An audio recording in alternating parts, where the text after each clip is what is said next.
Arts council of Pakistan Karachi اپنی 16ویں عالمی Urdu conference میں بھی اپنی لوک سفارتکاری کے تسلسل کو نبھاتے ہوئے مٹی کی مہک سے مہکتا ہوا ایک سیشن آپ سب کے لیے سجا کے لایا ہے، جس میں ہم بات کریں گے بلوچی ادب کے مشاہیر پر۔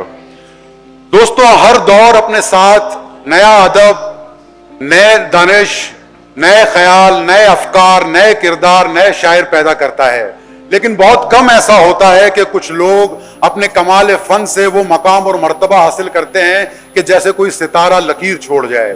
ہم نے بھی آج کچھ ایسی چنیدہ شخصیات پہ بات کرنے جا رہے ہیں جو ہمارے لیے کسی کہکشاؤں سے کم نہیں ہیں۔ یہ ہمارے مشاہیر ہیں اور ان پہ گفتگو کرنے کے لیے ہمارے ساتھ بہت زبردست لوگ بیٹھے ہوئے ہیں یہاں پہ۔ کوئٹہ سے ہمارے پاس خاص طور پہ تشریف لائے ڈاکٹر رحیم مہر صاحب، بلوچستان یونیورسٹی کوئٹہ میں بلوچ شعبہ بلوچی سے وہ منسلک ہیں، اس کے سربراہ ہیں۔ ہمارے ساتھ ڈاکٹر غفور شاد صاحب ہیں، شاعر ہیں، ماہر لسانیات ہیں، تنقید نگار ہیں۔ ابھی آپ نے دیکھا ہوگا کہ پرسوں ان کی کتاب کو بیسٹ بلوچی کتاب کا ایوارڈ بھی حاصل ہوا۔ میرے ساتھ تشریف رکھتے ہیں واحد کامریڈ صاحب۔ ان کی ویسے تو بہت ساری شناختیں ہیں، لیکن سب سے بڑی شناخت ان کی کتاب دوستی ہے۔ آپ انہیں ہمیشہ کتابوں کے ساتھ دیکھتا ہوا نظر آئیں گے آپ کو۔ کتاب چھاپتے ہیں، کتاب بانٹتے ہیں۔ میرے ساتھ تشریف رکھتی ہیں میری بہن زاہدہ رئیسی راجی۔ زاہدہ رئیسی راجی کے بھی بہت سارے جو ہے انٹروڈکشن ہو سکتے ہیں۔ وہ شاعرہ ہیں، افسانہ نگار ہیں، تنقید نگار ہیں، سوشل میڈیا کے ذریعے جو ہے نئی بلوچی پود کو آشنا کرتی ہیں بلوچی ادب کے حوالے سے۔ میرے ساتھ بلوچی کے مقبول و معروف شاعر اسحاق خاموش صاحب تشریف رکھتے ہیں۔ وہ افسانہ نگار بھی ہیں، وہ بھی نقاد بھی ہیں اور بہت ہی لوگوں کو جانے مانی شخصیت ہے۔ تو ہم اپنے پروگرام کا ابتدا کرتے ہیں بلوچی ادب کے مشاہیر کے حوالے سے، کیونکہ دوستوں زبان صرف محض ابلاغ کا ذریعہ نہیں ہوتی۔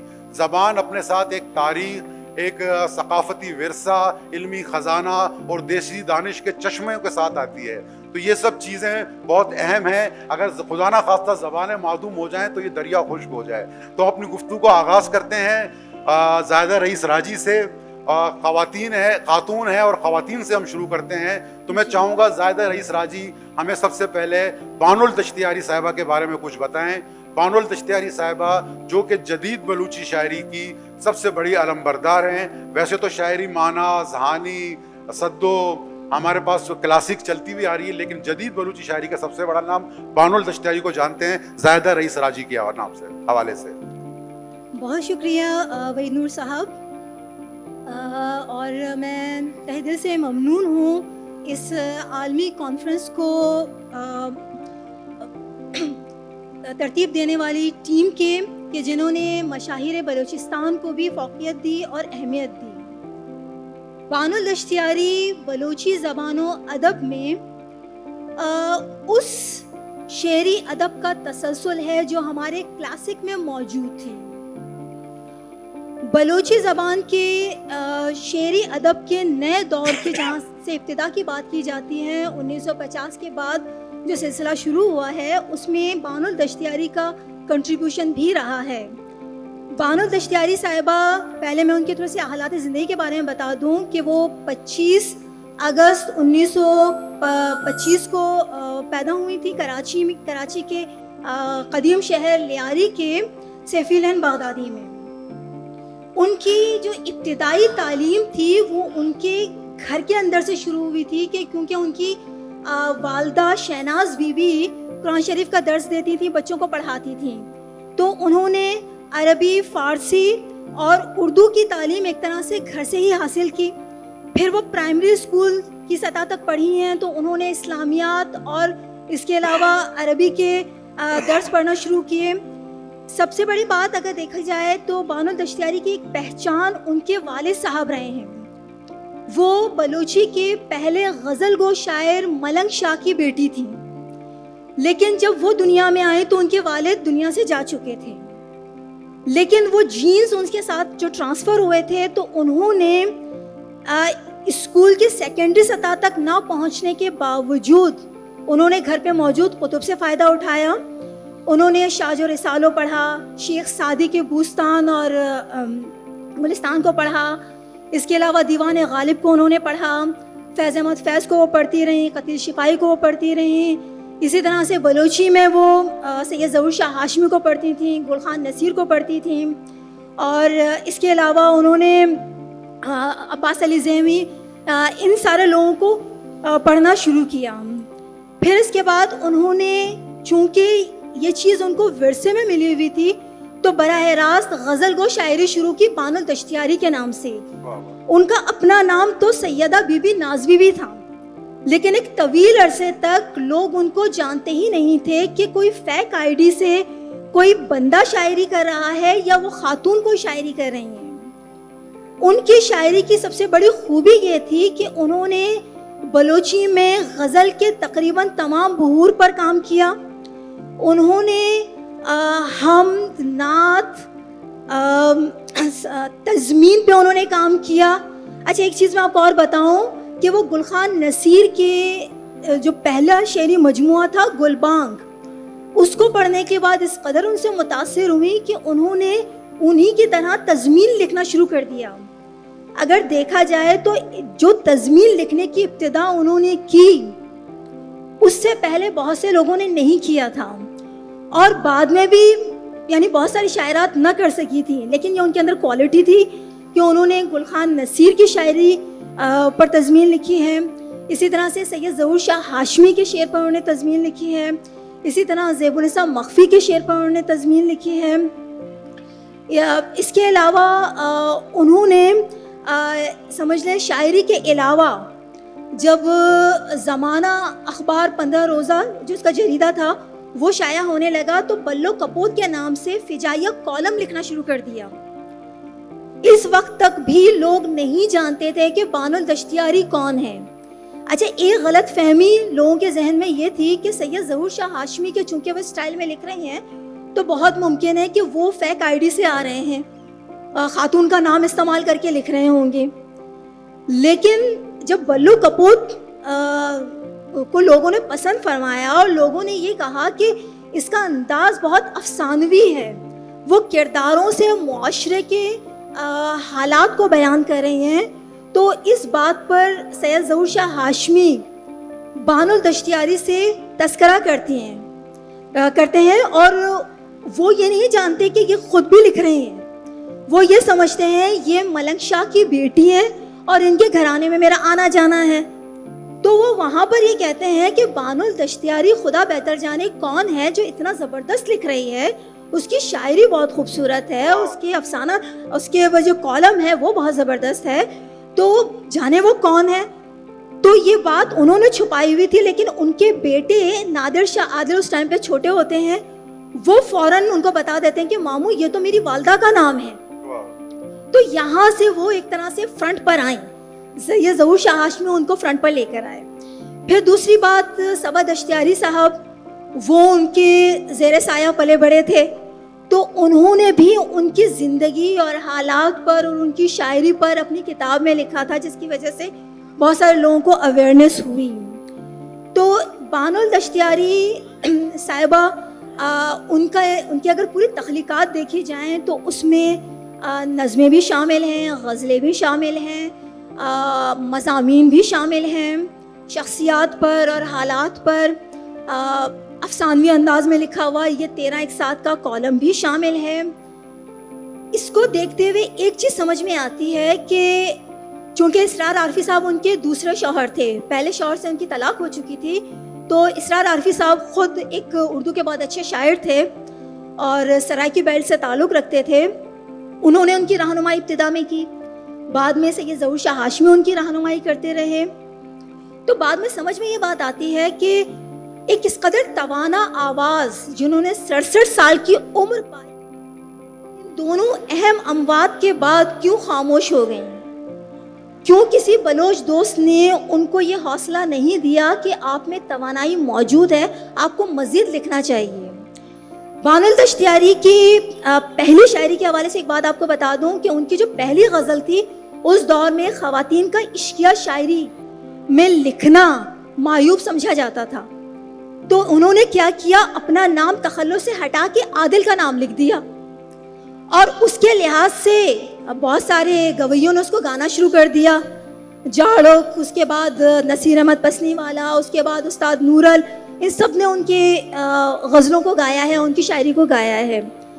تو جب عاصم ظہیر صاحب, جو اب تو خیر پی ایچ ڈی ہیں, ڈاکٹر عاصم ظہیر, انہوں نے ان پر تحقیقی کتاب لکھا, تو اس کتاب کو دیکھنے کے بعد نادر شاہ عادل صاحب جب وہ دیکھتے ہیں, وہ کہتے ہیں کہ اس میں یہ غزل کیوں شامل نہیں ہے, میری والدہ نے اس کو لکھا ہے, انہوں نے میرا نام دیا ہے. تو وہ فیس بک پر اس بات کی وضاحت کرتے ہیں. تو بلوچی ادب کے حوالے سے میں یہ کہوں گی کہ بانو الدشتیاری کا کردار بہت بڑا رہا ہے, کہ ایک طرح سے وہاں سے وہ تسلسل شعر گوئی کا شروع ہوا جو آج مجھ تک پہنچا ہے. تو یہ انہی کی مرہون منت ہے کہ انہوں نے قدم اٹھایا, ہمت کی, فرنٹ پر آئیں, اور آج اسی لیے ان کے جانے کے بعد, دنیا سے جانے کے بعد, آج یہ موقع, یہ مقام ان کو عزت دینے کے لیے موجود ہے. بہت شکریہ زاہدہ رئیس راجی. بانو الدشتیاری کہتی ہیں منی حال مکان جستا منی دوست, غما گرانے نہ دل درشتا منی دوست. ہم زاہدہ رئیس راجی کے شکر گزار ہیں کہ انہوں نے ہمیں آگاہی دی. اب میں اسحاق خاموش صاحب آپ کی طرف آتا ہوں, اور میں چاہوں گا کہ آپ ہمیں شہنشاہ غزل استاد ظفر علی ظفر کے حوالے سے کچھ بتائیں اور دوستوں کو آگاہی دیں. استاد ظفر علی ظفر. بہت بہت شکریہ وحید نور صاحب, شہنشاہ غزل ظفر علی ظفر. ایک تو آپ نے میرے کاندھوں پر ایک بار کو رکھ دی ہے کہ ایک شہنشاہ غزل کو 5 منٹ کی شخصیت, جی میں جانتا ہوں بہت مشکل ہے مگر آپ کر سکتے ہیں, لیکن پھر بھی میں کوشش کرتا ہوں کہ چند چیدہ باتوں کو سامنے لاؤں. ظفر علی ظفر بلا شبہ منفرد لہجے کے شاعر تھے. ان کی شاعری میں ایک سب سے بڑا وصف سہل ممتنع کی شاعری ہے, کہ بظاہر ان کی شاعری ہمیں بالکل سادہ اور سلیس نظر آتی ہے, لیکن جتنا ہم اسے سادہ اور سلیس سمجھتے ہیں اتنا سادہ اور سلیس نہیں ہے, اس میں گہرائی ہے. ظفر علی ظفر کی شاعری میں خوبصورتی اور گہرائی کا ایک خوبصورت امتزاج موجود ہے.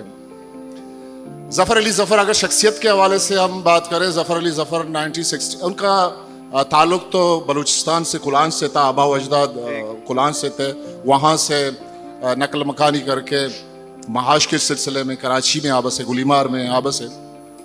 1968 کو ظفر رشین ایمبیسی میں بطور پریس آفیسر تعینات ہو جاتے ہیں.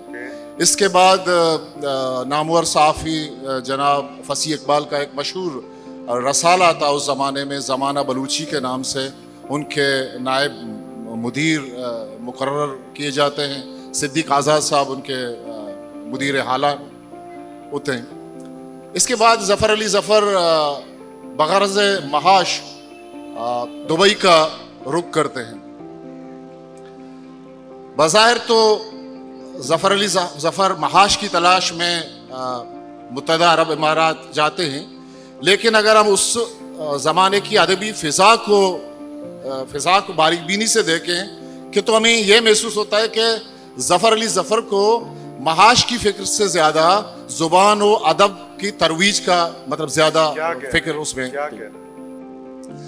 ہم دیکھتے ہیں کہ وہاں جب ظفر علی ظفر جاتے ہیں تو صدیق آزاد, نور محمد نورل, پیر بخش پیرل, عباس علی زیمی, مراد بخش مراد, یہ 1983 کی میں بات کر رہا ہوں, وہاں جا کے وہ ایک ادبی ادارہ قائم کرتے ہیں سید لفظاں کی مجلس کے نام سے.